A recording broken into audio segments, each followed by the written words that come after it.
itu semua siswa itu kita mengajar itu kan berketergantungan dengan rancangan modul ajar atau RPP. Nah, jadi kalau saya di kelas 11 itu saya masih menggunakan K13 kurikulum lama RPP. Kalau 10-11 itu masih sudah menggunakan kurikulum baru, kurikulum Merdeka. Nah, pertanyaan tadi bagaimana supaya siswa itu bisa memahami modul ajar atau materinya? Memahami materi. Nah, materi pembelajaran.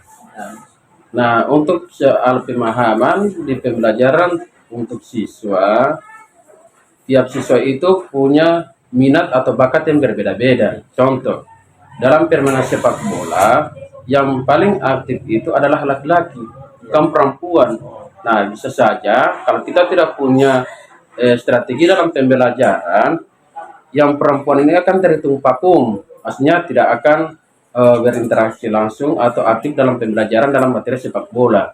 Nah, untuk itu kita harus menghilangkan yang namanya kesetaraan gender. Jadi harus kita libatkan antara siswa yang putri dan putra, bagaimana dia punya cara seperti itu. Atau mungkin kita bisa modifikasi kita punya permainan, nah, seperti itu.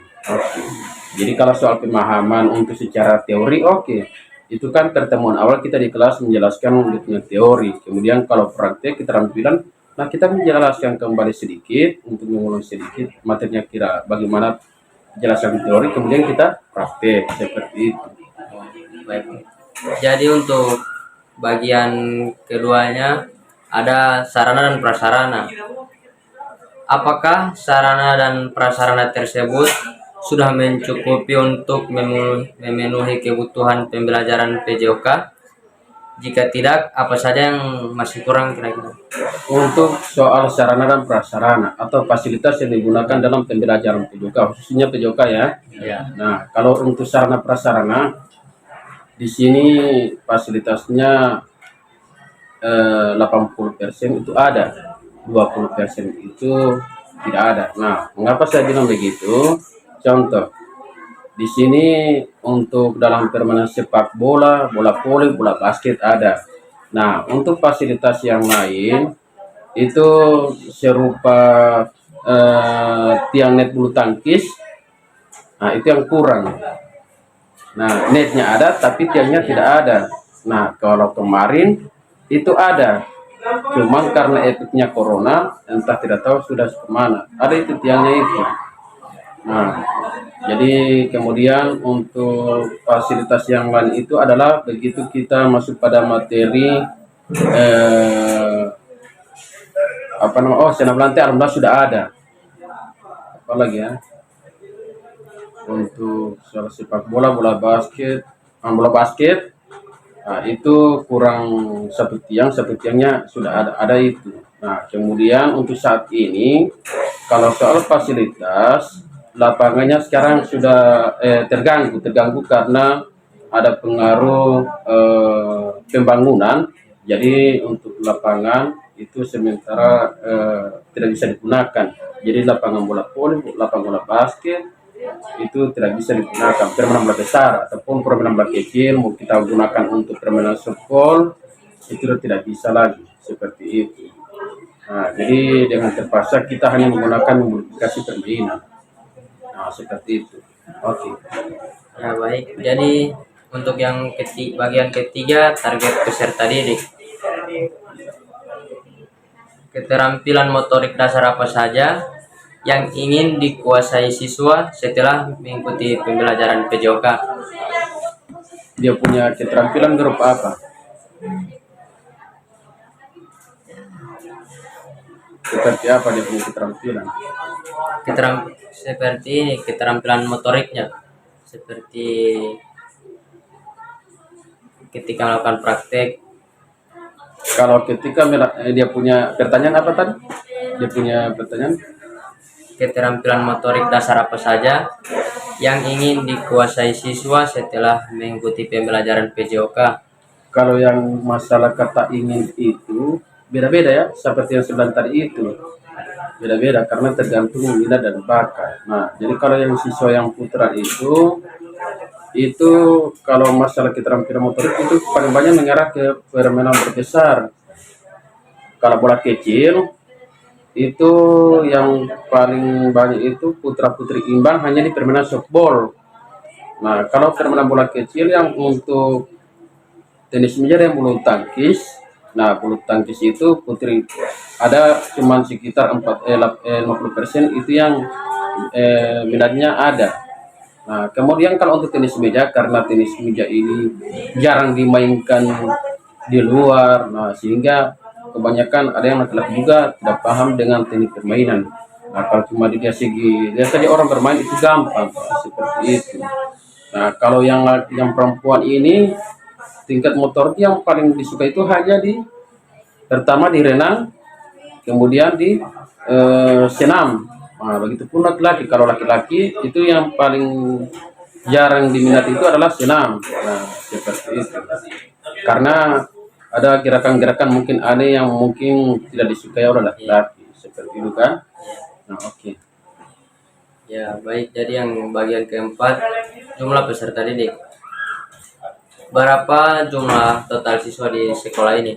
Kalau keseluruhan jumlah peserta didik dari kelas 10 sampai kelas 11 itu sekitar 860-an. Seperti itu. Yang bagian berikut ada ketersediaan materi. Bagaimana sekolah memastikan semua guru PJOK memiliki akses yang sama terhadap materi ajar? Maksudnya kayak bagaimana? Misalnya saya kan di sini 3 orang guru olahraga. Iya. Baru siapa Firman materi sepak bola, Oki sepak bola dengan saya sendiri sepak bola begitu. Di materi yang sama begitu. Baru bagaimana cara kita mempraktekkan begitu. Dengan ketersediaan yang materi yang sama seperti itu. Begitu kira-kira dia punya pertanyaan. Ya, yakin? Dengan ketersediaan materi yang sama. Di sini kan ada 3 guru olahraga. Iya begitu. Nah, jadi untuk mengantisipasi, misalnya kita di permainan bola besar kita jalankan sama-sama bersamaan.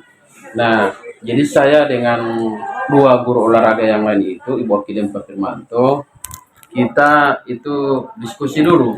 Kita bicarakan kira-kira mau buat seperti apa kalau misalnya kita di materi yang sama. Karena ini yang pertama terkait dengan prasarana atau tempat. Nah, mana mungkin kita menggunakan tempat yang sama. Nah, kemudian sarana, mana mungkin kita menggunakan alat yang sama. Nah, seperti itu. Jadi untuk mengantisipasi jangan sampai kita bertabrakan yang lainnya tidak dapat fasilitas yang lain itu sarana prasarana. Nah, kita atur atau merancang soal materi. Misalnya saya di pertemuan minggu ini ambil sepak bola, Ibu Oki ambil bola basket, dan untuk Pak Firmanto ambil bola voli seperti itu. Jadi kita diskusi dulu di antara 3 teman sejawat guru PJOK. Baik. Jadi untuk pertanyaan berikut, materi ajar, alat, dan bahan yang diperlukan. Apakah ada alat atau bahan yang seringkali diperlukan namun tidak tersedia atau dalam jumlah yang kurang? Untuk masalah alat, alhamdulillah semua itu diperlukan. Nah, pertanyaan simpel. Ya. Ya. Ya, baik. Yang berikut, model pembelajaran. Bagaimana cara guru PJOK mengintegrasikan teori dengan praktik dalam kegiatan pembelajaran? Nah, jadi kalau untuk soal persoalan model pembelajaran, untuk mengintegrasi soal siswa atau peserta didik, kita menggunakan sekarang model berdiferensiasi. Jadi kita menggunakan kelompok. Nah, jadi kita akan asesmen dulu mana yang punya minat yang di materi ini, nah, atau di cabang olahraga ini. Nah, kemudian yang kedua, kita gunakan asesmen geodesik itu dalam bentuk pertanyaan. Nah, kemudian yang ketiga kita menggunakan asesmen keterampilan dengan cara kita mengelompokkan mana yang kelompok yang mahir, kemudian yang pemula, kemudian yang sedang seperti itu. Berikut asesmen pembelajaran. Alat dan teknik asesmen apa yang paling sering digunakan dalam evaluasi PJOK? Nah, jadi kalau untuk masalah cerita tentang asesmen itu, kalau alat itu tergantung dari tiap materi yang kita ajarkan seperti itu. Nah, jadi umpama kalau untuk permainan sepak bola, nah untuk evaluasi itu, jadi contoh kalau dalam permainan sepak bola kita menggunakan kalau di kelas apalagi kita sesuai dengan kita punya tingkatan kelas 10, 11, 12 itu beda-beda kita punya cara asesmen untuk evaluasi di tiap materi. Nah, kalau untuk kelas 12 itu saya dengan menggunakan asesmen dengan permainan, nah, seperti itu. Jadi saya akan nilai menggunakan asesmen otentik. Jadi di situ akan terlihat real, akan ketahuan mana yang siapa saja yang belum terlalu menguasai tentang teknik dasar dalam permainan sepak bola. Seperti itu. Berikut tujuan pembelajaran. Apa hasil nyata yang diharapkan dari siswa setelah menyelesaikan pelajaran PJOK? Apa yang di apa? Hasil nyata yang diharapkan dari siswa. Kalau hasil nyata itu yang ingin dicapai oleh siswa itu yang diharapkan ya. Ya. Yang diharapkan itu yang pertama proses pembelajaran itu terbilang efektif. Nah, dalam artian ya kita kembali lagi ke fasilitas. Nah, berarti sesuai tentang kenyamanan. Kalau fasilitas ada, berarti otomatis semua pasti akan aktif. Dan kalau misalnya contoh, tapi kita kembali lagi ke peserta didik. Misalnya contoh dalam permainan bulu tangkis. Nah, bercerita tentang soal aksi nyata. Nah, mungkin dalam permainan bulu tangkis itu sarana itu hanya terbatas karena mana mungkin di sekolah ini menyediakan 32 raket sesuai dengan jumlah peserta didik, kan tidak mungkin. Nah, jadi kita hanya kembali lagi dalam inisiatif bagaimana caranya supaya akan terlibat semua siswa diinformasikan itu membawa raket. Nah, membawa raket masing-masing seperti itu dan membawa bola satu pasang satu bola, artinya dua bola satu bola, kemudian dua orang bisa menggunakan itu. Untuk yang berikut, pemahaman bermakna. Apa strategi yang digunakan guru PJOK untuk memahami siswa memahami materi secara mendalam? Nah, kalau strategi pembelajaran itu sebenarnya banyak. Nah, jadi kalau strategi itu, kalau sekarang kalau saya itu menggunakan metode strategi metode bagian keseluruhan. Nah, seperti itu. Baik. Kita kembali. Kapan tadi? Sudah. Masih banyak sih pertanyaan? Sudah tinggal pertanyaan tematik dengan ini prosedur kegiatan pembelajaran. Sisa dua itu, Pak. Oh iya.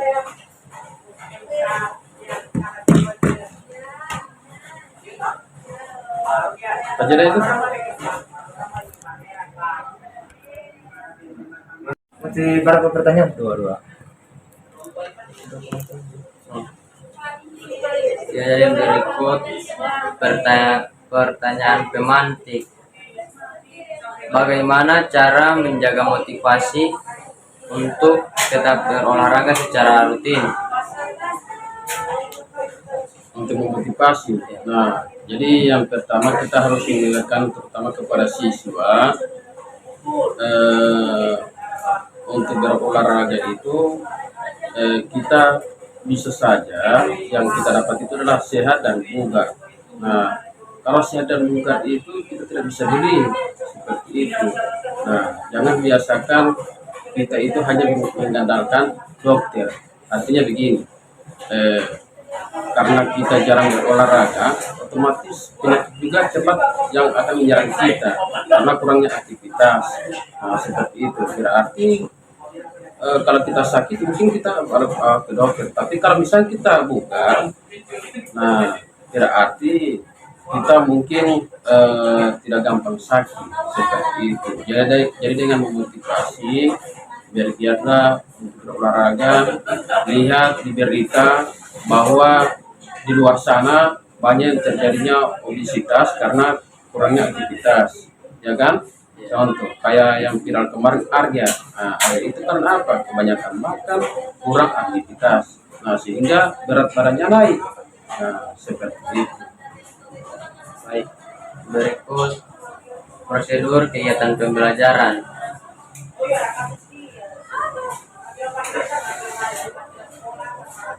Bagaimana guru PJOK mengorganisir kegiatan agar semua siswa aktif terlibat? Nah, jadi yang pertama itu di tiap awal pembelajaran atau awal semester pertemuan pembelajaran. Nah, jadi di situ kita membuat ada yang namanya kesepakatan kelas atau kita membuat komitmen. Nah, jadi yang pertama itu siswa harus wajib mengenakan pakaian olahraga. Nah, jadi kalau misalnya siswa yang tidak mengenakan pakaian olahraga akan menerima dia punya konsekuensi. Contoh, kalau misalnya mengenakan pakaian olahraga yang lengkap, itu nantinya kalau di kegiatan di lapangan di praktik, daftar hadirnya itu kita gantikan dengan angka atau berupa poin. Bukan kalau misalnya kita dalam kelas, itu kita menggunakan daftar hadir seperti biasanya kita gunakan. Contoh kalau hadir berarti titik, kalau alfa saja. Untuk di lapangan beda lagi. Nah, kalau misalnya di lapangan itu yang mengenakan pakaian olahraga lengkap. Nah, itu si A, misalnya contoh si A pakai baju olahraga lengkap tidak. Nah, kalau pakai baju olahraga lengkap itu daftar hadirnya itu saya ganti dengan angka 100. Nah, seperti itu. Nah, kemudian yang kedua, kalau ada yang hanya mengenakan pakaian setengah-setengah, artinya di atasnya kaos olahraga, kemudian di bawahnya itu celana olahraga. Nah, itu nilainya juga akan menurun menjadi 80. Nah, kemudian kalau misalnya ada yang tidak mengenakan pakaian olahraga sama sekali, itu nilainya 50. Nah, seperti itu. Kemudian yang ketiga, kalau yang tidak hadir, saya taruh 0. Nah, jadi akan nampak di daftar nilai, di daftar kehadiran di situ. Nah, kemudian yang kedua, itu kesepakatan masalah sarana tadi. Nah, supaya akan terlihat, siswa juga harus terima bahwa di mana contoh kalau dalam permainan sepak bola supaya akan terlibat aktif. Nah, karena mana mungkin kita hanya mengandalkan fasilitas yang ada di sekolah, yang fasilitas di sekolah itu kan kebanyakan misalnya bola kulit dan itu pun hanya ada 5 bola kulit. Nah, sedangkan di sini siswa ada sekitar 30-an peserta didik. Nah, boleh dia aktif, kita menggunakan 5 bola kulit itu, tapi kita hanya menggunakan secara kelompok. Nah, kalau kelompok saya rasa agak kurang efektif dan yang lainnya akan terhitung menunggu.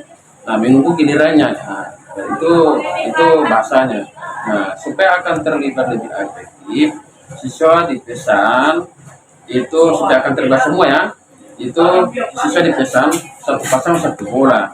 Nah, jadi kita menggunakan dengan metode berpasangan. Nah, seperti itu. Jadi tinggal menunggu instruksi dari guru. Ini contoh dalam bermain sepak bola ya. Menunggu dari instruksi dari peserta dari guru. Nah, langkah awal yang kalian gunakan adalah teknik dasar menendang bola dengan menggunakan kaki yang paling dalam. Bisa buat kelompok A dan kelompok A yang pertama menendang. Nah, menendang ke arah kelompok B dan menggunakan kaki paling dalam. Kemudian tusuk ditantak. Nah, kemudian kembali lagi. Nah, kembali dalam kelompok B. Seperti itu. Jadi harus ada kerjasama juga antara peserta dan guru supaya akan terlibat semua dan akan terbilang efektif dalam pembelajaran terbuka. Seperti itu. Baik, jadi mungkin hanya itu saja pertanyaan atau wawancara dari kami. Saya ucapkan banyak-banyak terima kasih. Assalamualaikum warahmatullahi wabarakatuh. Oke, waalaikumsalam warahmatullahi wabarakatuh. Semoga kalian semua atau 3 orang ini akan sukses. Amin.